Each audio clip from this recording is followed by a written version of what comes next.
नमस्कार सभी को। एक बार फिर से स्वागत है और हम पढ़ रहे हैं कर्म योग को, मतलब कर्म के सिद्धांत को समझ रहे हैं। अब इस वीडियो को हो सकता है आप कोर्स में देख रहे हो सकता है इस वीडियो को आप यूट्यूब पर देख रहे हो, क्योंकि ये दोनों जगह मैं अपलोड कर दूंगा, क्योंकि ये सबसे मोस्ट इम्पोर्टेंट वीडियो है। अगर आप पूरा कोर्स समझ रहे हैं तो फिर आपको ABC से पूरा जेड तक समझ में आएगा, कर्म का हर एंगल समझ में आएगा। लेकिन ये वीडियो मैं इसलिए सबको अपलोड कर रहा हूँ क्योंकि एटलीस्ट इतना तो आपको समझ में आना ज़रूरी है। कम से कम इस वीडियो में जो मैं बताऊँगा वो तो पता होना ज़रूरी है।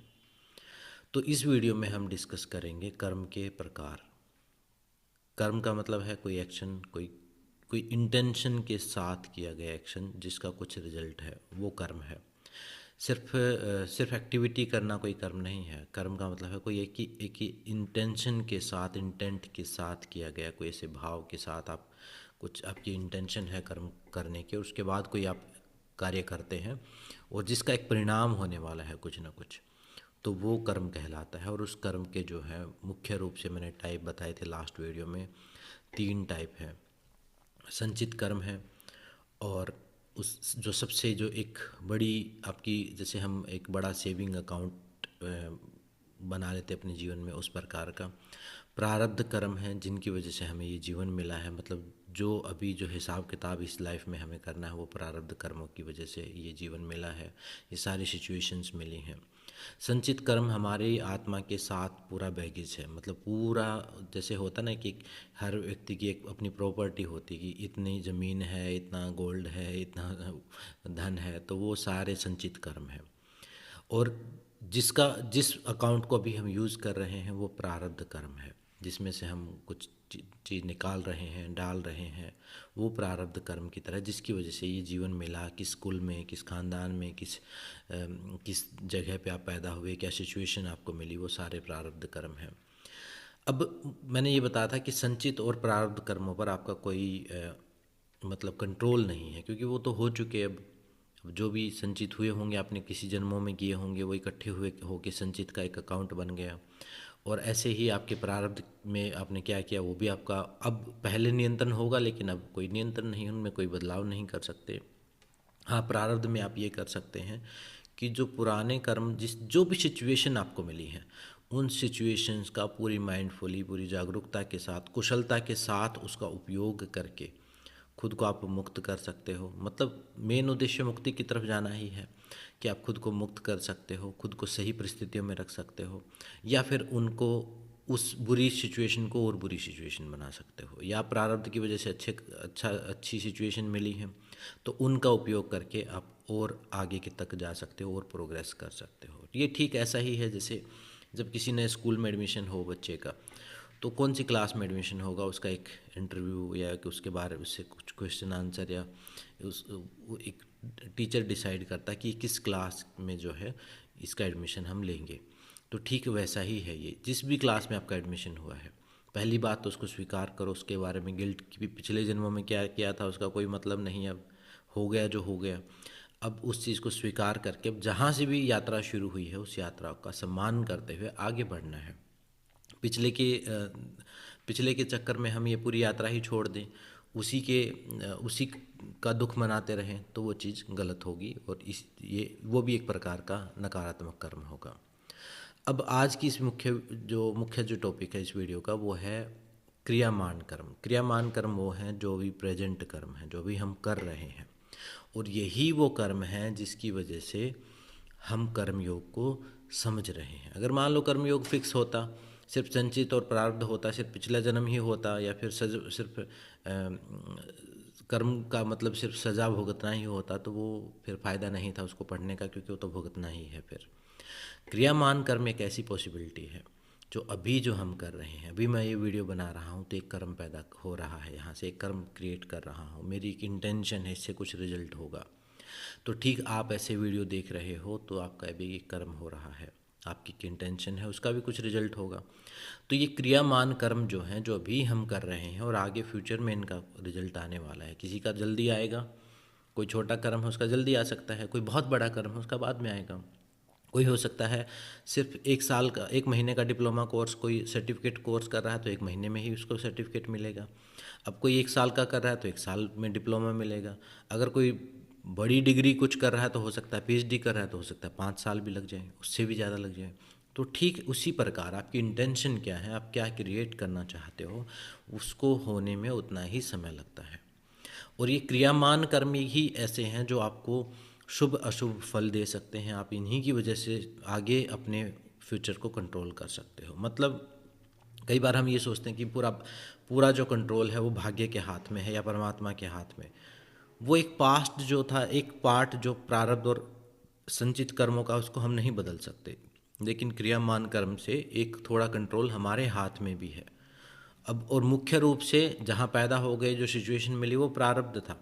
अब आगे कैसे परफॉर्म करोगे वो आपके ऊपर डिपेंड है।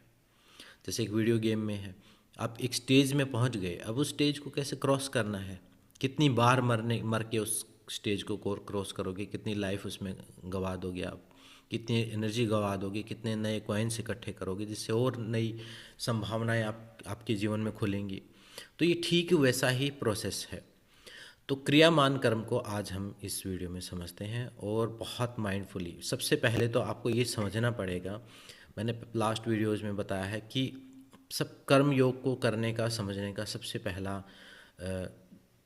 सबसे पहली ज़रूरत ये है कि आपको ये पता होना चाहिए कि आपकी लाइफ में जो भी हो रहा है उसके सीधे सीधे जिम्मेदार आप हैं।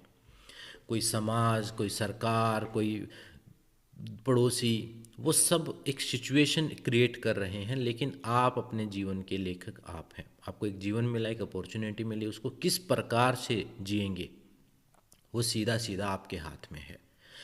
कर्म योग को समझने और करने से पहले ये रिस्पॉन्सिबिलिटी अपने कंधों पर आपको लेने की ज़रूरत है। अब क्रियामान कर्मों को समझते हैं, जो कर्म अभी हम कर रहे हैं।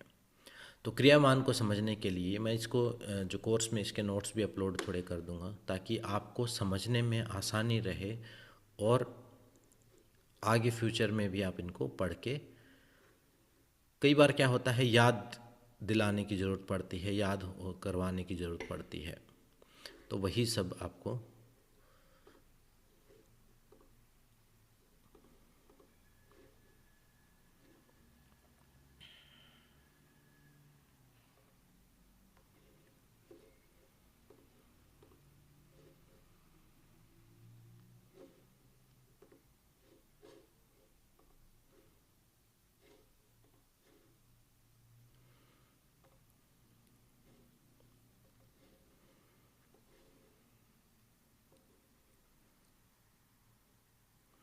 मैं स्लाइड के थ्रू भी आपको बताऊंगा ताकि आपको समझ में आए।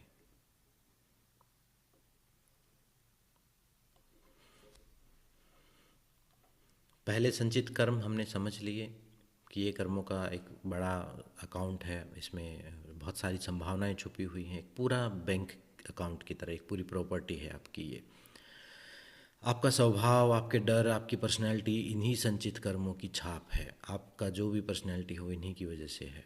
इस पर पूरी वीडियो मैंने एक अलग से बनाई है, वो आप देख लेना। प्रारब्ध कर्मों की वजह से आपको ये पूरी परिस्थितियाँ, जन्म, कुल, ये सब प्राप्त हुए हैं। एक प्रकार की जिस सिचुएशन में डाला गया हो प्रारब्ध कर्म है। क्रियामान कर्म वो हैं जो इस क्षण में आप बना रहे हैं, इस समय जो आप ये कर्म पैदा कर रहे हैं, ये क्रियामान कर्म है। अब इसको आप ये समझो, क्रियामान कर्म क्या करता है।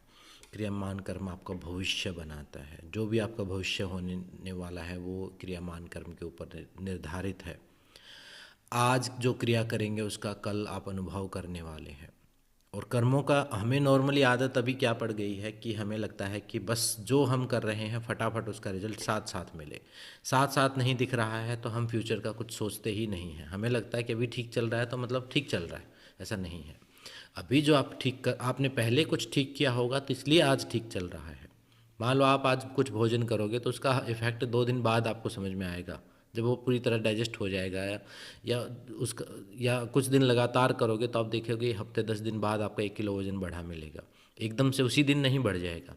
तो इसलिए उस प्रोसेस को थोड़ा अडोप्ट करना और समझना है कि जो अभी मैं कर रहा हूँ या उसका फ्यूचर में इफ़ेक्ट आने वाला है। तो इसलिए कॉन्शियसली और माइंडफुली अपने कर्मों को करना है। इससे पूरी तरह बदला जा सकता है। मतलब यही आपके हाथ में है, इसी से आप कंट्रोल कर सकते हैं। अगर आपको अभी मान लो कोई दुखद अनुभव कर रहे हैं, अभी आप अच्छा महसूस नहीं कर रहे, अभी आपको लग रहा है भाग्य और सब आपके अपोजिट हो गया है, तो कारण यही है, बस आपने पीछे अपने कर्मों पर ध्यान नहीं दिया है। पिछले जन्मों का भी कुछ हो सकता है, लेकिन वो पिछले जन्मों का ऐसा नहीं, वो 20-25% ही है, बाकी 75% आपके हाथ में ही है। तो ये संचित कर्मों में भी जुड़ता चला जाएगा। जो भी अभी आप कर रहे हो, आपकी मेन प्रॉपर्टी, मेन अकाउंट जो है, मेन सेविंग अकाउंट है, उसमें भी वो चीज़ जुड़ती चली जाएगी। ठीक है। तो और इससे अगला जन्म भी निर्धारित होने वाला है। तो मान लो आज, मान लो इस जन्म में आप कहीं दुखी या ऐसे परिवार में पैदा हुए, कहीं ऐसे कष्ट में पैदा हुए जहाँ आपको लग रहा है कि यार सब बाकी सब ठीक है, मुझे ये सिचुएशन नहीं मिली, तो आपके पूर्व जन्मों के कर्मों की वजह से। अब इस जन्म में करोगे तो आगे ऐसी सिचुएशन मिलेंगी। और जब हम आध्यात्मिक बात या यात्रा की बात करते हैं, या चाहे वो बौद्ध धर्म आप पढ़ लो, चाहे आप जैन धर्म पढ़ लो, चाहे आप हिंदू धर्म पढ़ लो, कोई भी धर्म पढ़ लो, सब में ये कर्म के सिद्धांत को मान्यता है और यही बताया गया है। जन्म मरण को हर किसी में माना है, पूर्व जन्म को भी उन्होंने सबने माना है। और उन्होंने कहा है कि ये यात्रा कोई एक जन्म की यात्रा नहीं है। ऐसा नहीं है कि किसी स्कूल कॉलेज के कोर्स की तरह नहीं कि अभी ख़त्म कर देंगे आप। तो ये चलने ही वाली है, आप इसमें यकीन करें ना करें, माने ना माने, तो उससे कोई फ़र्क नहीं पड़ने वाला। ये सिद्धांत अपना काम करता ही रहेगा। ऐसा नहीं कि आप अब मानेंगे तो ठीक है, नहीं मानेंगे तो कुछ नहीं होगा, वो परिणाम आपको भुगतने पड़ेंगे ही पड़ेंगे। ये एक प्रकार का कानून है। जब आप जिस दिन पैदा हो गए इस पृथ्वी पर, उसी दिन या कई और लोकों में भी पैदा हो गए मान लो, तो भी कर्म का सिद्धांत वहाँ भी कंट्रोल कर रहा है, काम कर रहा है। ये इस पूरी सृष्टि का कानून है। यहाँ तक कि जो देवी देवता हैं, यहाँ तक कि जो और ऊपर और नीचे की जो योनियाँ हैं, उनमें भी इस सिद्धांत को फॉलो किया जाता है और इसी के अंतर्गत कार्य होता है।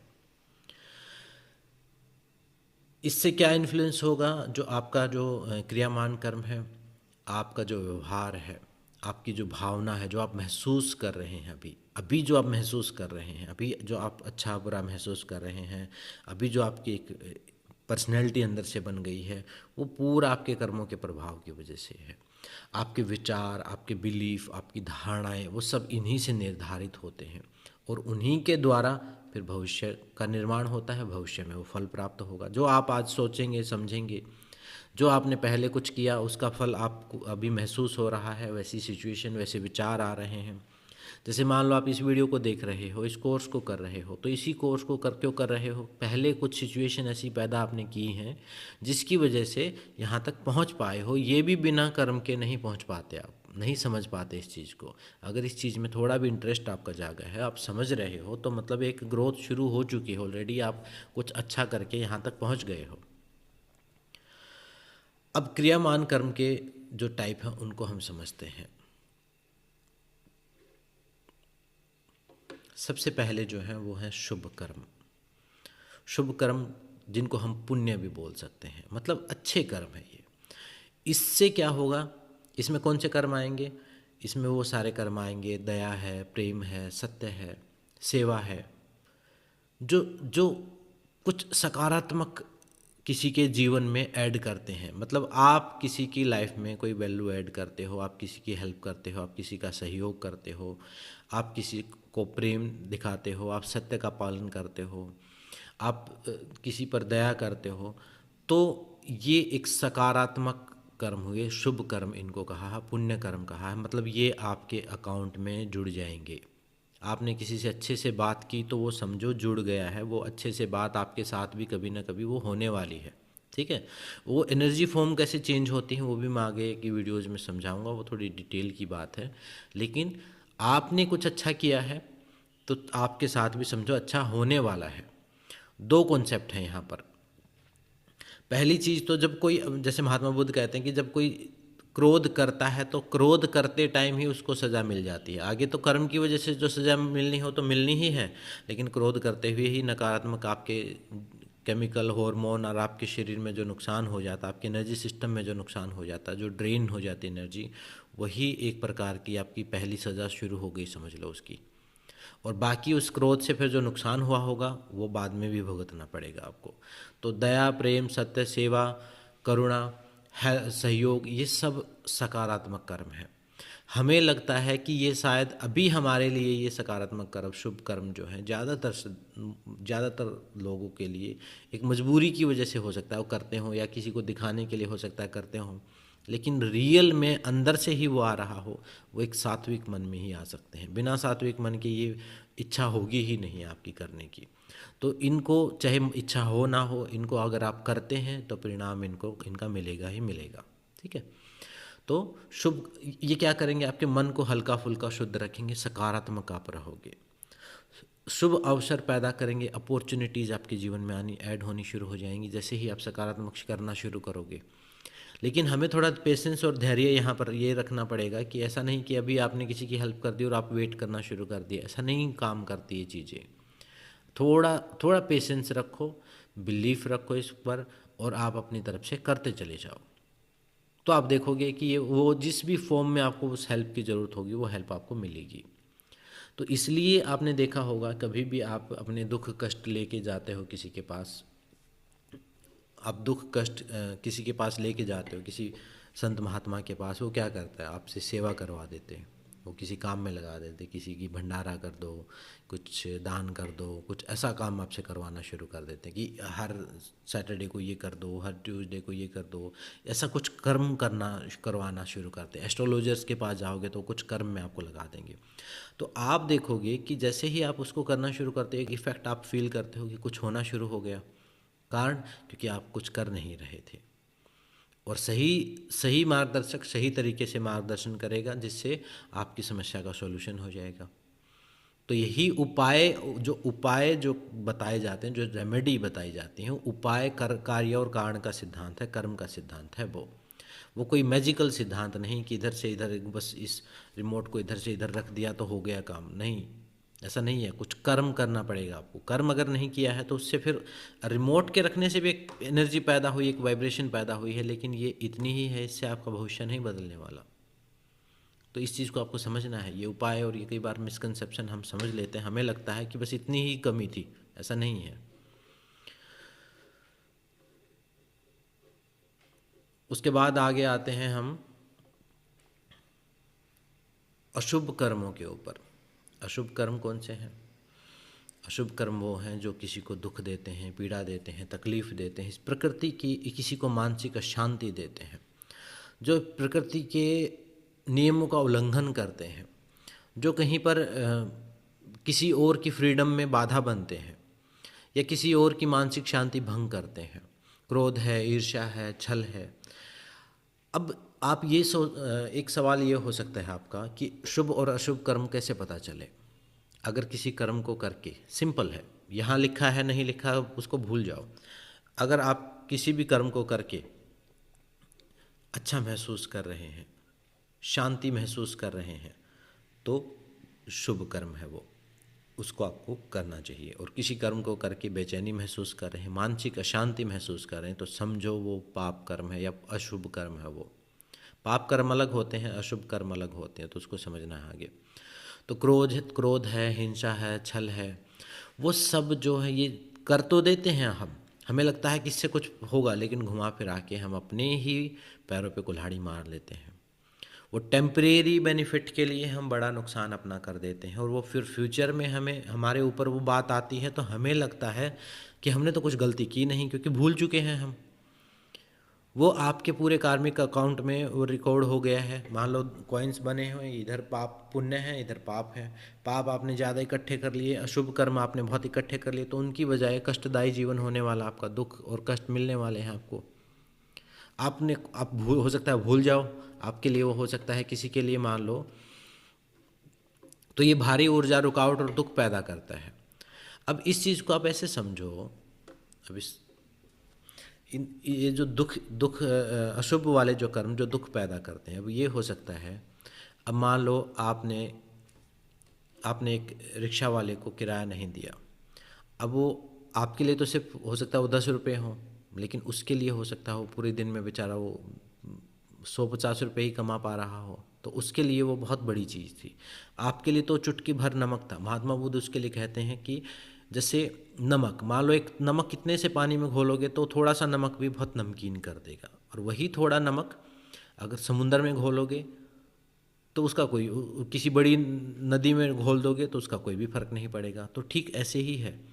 तो जब आप कर्म कर रहे हो तो वो बात किसी 10 रुपए की नहीं है, वो बात है कि उस व्यक्ति के जीवन में वो कितनी वैल्यू रखती है, उससे उसको कितना कष्ट होने वाला है। हो सकता है आप जहाँ रोज़ हज़ारों लाखों की ट्रांजेक्शन्स हो रही हैं, तो वहाँ पर 10 रुपये कम ज़्यादा हो जाए उससे कोई फ़र्क नहीं पड़ेगा, उससे कोई पाप कर्म नहीं होगा, क्योंकि वो बहुत छोटा अमाउंट, उससे किसी पर प्रभाव नहीं पड़ा।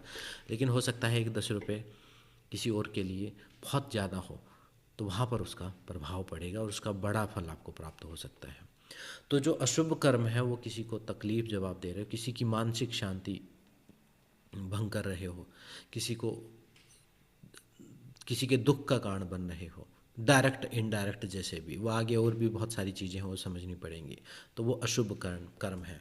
एक समझो कॉइन्स इकट्ठे हो रहे हैं पुण्य के और शुभ के और अशुभ के, तो जितने जो कॉइन ज़्यादा होंगे वही एक्सपीरियंस आप लाइफ में कर रहे हो, भाई आप सकारात्मक आप महसूस कर रहे हो, तो समझो शुभ कर्म आपने बहुत इकट्ठे किए हुए हैं। दूसरा, जब कर्म को करते हुए भी अनुभव कर रहे हो, मान लो मैं कुछ शुभ कर्म कर रहा हूँ, किसी को अच्छी बात बता रहा हूँ, एक शुभ कर्म है, तो मुझे बताते हुए भी अच्छा महसूस हो रहा है। यहीं पर मैं कोई ऐसी क्रिटिक्स कर रहा होता, किसी की बुराई कर रहा होता, किसी में कमियां निकाल रहा होता, तो अभी मुझे बुरा महसूस होना शुरू हो जाता है। ये तो एक्सपीरियंस एक है, और आगे फ्यूचर में भी उसका फ़ायदा या नुकसान मुझे होने वाला है। उसके बाद हम आगे समझते हैं कि तीसरे प्रकार के जो क्रियामान कर्म क्या है। ये तो अभी तक आपने पता था कि शुभ और अशुभ होते हैं। तीसरे कर्म है प्रत्यव्यय कर्म। प्रत्यव्यय कर्म क्या है? ये वो कर्म है जब आपको पता है कि ये चीज़ करने से ये होने वाला है और आप उसके प्रति एक्शन नहीं लेते हो। जैसे किसी को पता है योग अभ्यास करने से शरीर स्वस्थ हो जाने वाला है और वो योग नहीं कर रहा है तो बीमारियां पैदा करेंगी। तो वो ऐसे कर्म जब आप कुछ कर नहीं रहे हो, सही कर्म नहीं कर रहे हो, आपको पता होते हुए भी, आपको जानकारी होती है किसी चीज़ में आप कुछ परिवर्तन कर सकते थे, आपको आइडिया है, लेकिन आपने किया नहीं अपनी मर्जी से, तो उससे क्या परिणाम होते हैं? अपॉर्चुनिटीज़ आपके हाथ से निकल जाती हैं, पछतावा होता है, मानसिक बोझ होता है, आध्यात्मिक प्रगति रुक जाती है आपकी। तो एक प्रकार का नेगेटिव कर्म है। कोई कर्म ना करना एक प्रकार का नकारात्मक कर्म है। शुभ कर्म अच्छे कर्म,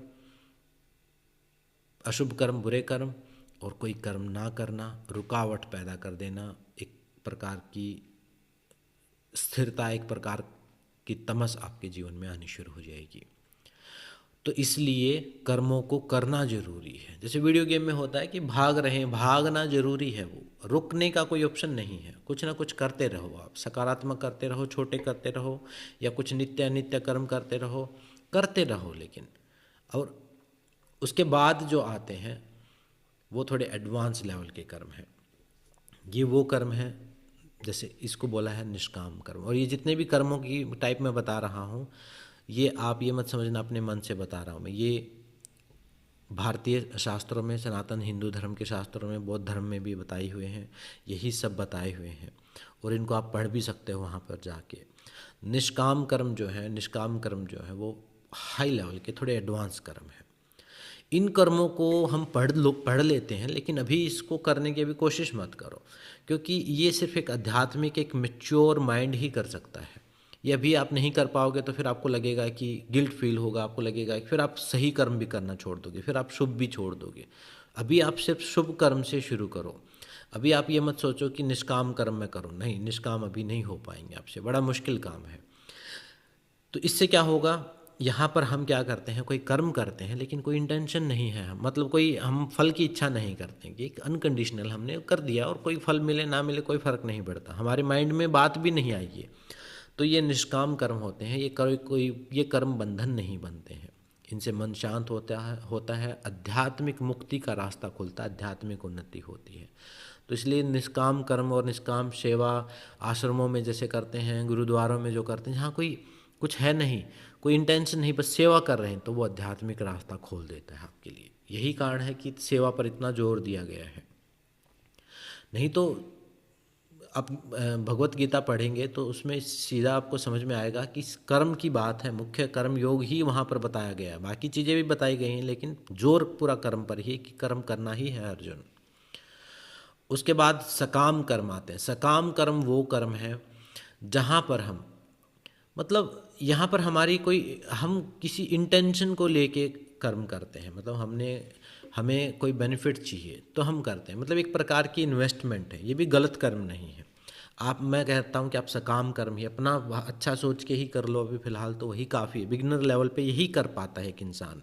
तो आप अपना अच्छा सोचते हुए कि आज आप किसी का अच्छा करोगे तो कल आपका कोई अच्छा हो जाएगा, वो कर सकता है। किसी फल की इच्छा के लिए, किसी स्वार्थ से किया गया कर्म है। ये थोड़ा बंधन तो पैदा करता है लेकिन सुख भी पैदा, अगर अच्छा किया गया है तो वो सुख भी आपको भविष्य में दे देगा। जैसे लोग कुछ यज्ञ हवन कर देते हैं, कुछ दान दे देते हैं, कुछ किसी की हेल्प कर देते हैं, या कोई एक चीज़, कोई एक मान्यता मांग, एक कुछ विश मांग के उसको पूरा करने के लिए कुछ देते हैं, तो सकाम कर्मों में आती है। ये भी गलत कर्म नहीं है, सही है, अपने जीवन के को सुखमय बनाने के लिए ठीक है। लेकिन मुक्ति के लिए तो निष्काम कर्म करने पड़ेंगे, और मुक्ति वो बहुत बहुत एडवांस बात है। अभी हमें सिर्फ शब्द का पता है, अभी हमें उस अनुभव का नहीं पता है, तो इसलिए अभी उनके बारे में नहीं सोचना। अभी सिर्फ शुभ कर्म करो या फिर सकाम कर्म करो। उसके बाद आते हैं निषिद्ध कर्म, ये लास्ट है। निषिद्ध कर्म में क्या होता है कि निषिद्ध कर्म वो कर्म है जहाँ पर जो एक प्रकार के, जिनको हम बोलते हैं पाप कर्म, जहाँ अधर्म है, अनैतिकता है, हिंसा है, जो एकदम प्रकृति के विरुद्ध है।